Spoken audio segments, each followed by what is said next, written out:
if you want to try out this code for yourself, be sure to check it out at github.com/drv-rajesh/URL shortener /blob/main/URL shortener.py.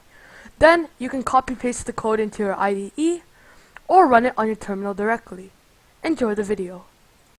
So recently, I was tasked with creating a URL shortener using Python for an application, hence the amount of comments in my code.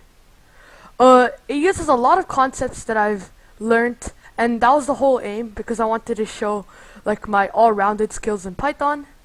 It uses skills such as GUI development and API invocation. So right now I'm running a little demo of it, and I hope you guys like how it looks. And if you have any suggestions, feel free to email me. The comment section is disabled, so just keep that in mind. So you guys might be wondering, how did I create this?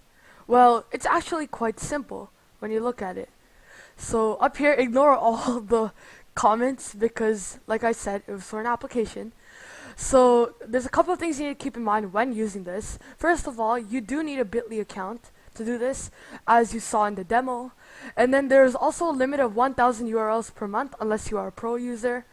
Also, your username is not your display name, where it said like Bitly username, enter your Bitly username. That is not your username, sorry, your display name. It is your account name, and that is found in account settings.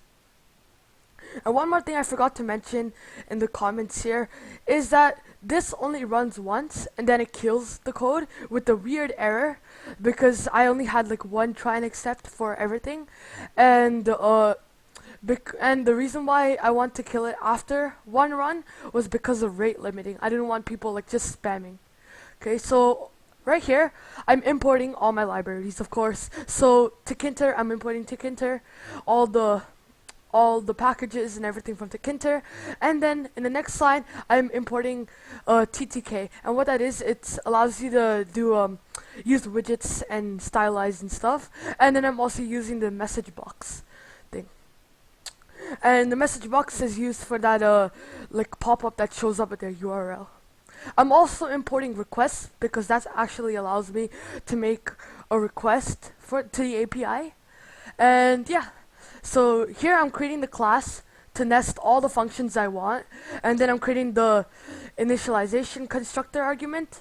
And then okay, so this is all in my UI code. I'm creating the root window, I'm creating the entry box so you can enter the URL for the username, password, and of course the shorten URL button, because without the shorten URL button it wouldn't work. And this command right here is, if I scroll down right here, this button right here, it assigns it to a command. If I had any inputs, I would have to use a lambda function, because if I didn't use a lambda function, then when I have the brackets and the input, then Tkinter runs it at the beginning of the code, and you don't want that.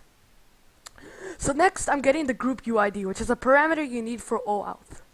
So I'm trying to fetch the access token here, and using that I'm getting the GUID, and which is the group UID, and based on that I'm doing the authentication. Then after that I'm showing a message box with all the URL shorten details, and then finally I'm running the code right here. URL shorteners are so simple, yet they're so powerful, and they help in a lot of ways, especially when you're like having to write a link in a document and it's like massive, like a YouTube channel URL. Then you can actually go to Bitly, shorten it, or use a URL shortener you create yourself, and you can add your own features and tweak it a little bit. So that's it for this video. I hope you enjoyed. If you did, be sure to like it, subscribe for more content, and I'll see you guys in the next video. And for now, goodbye.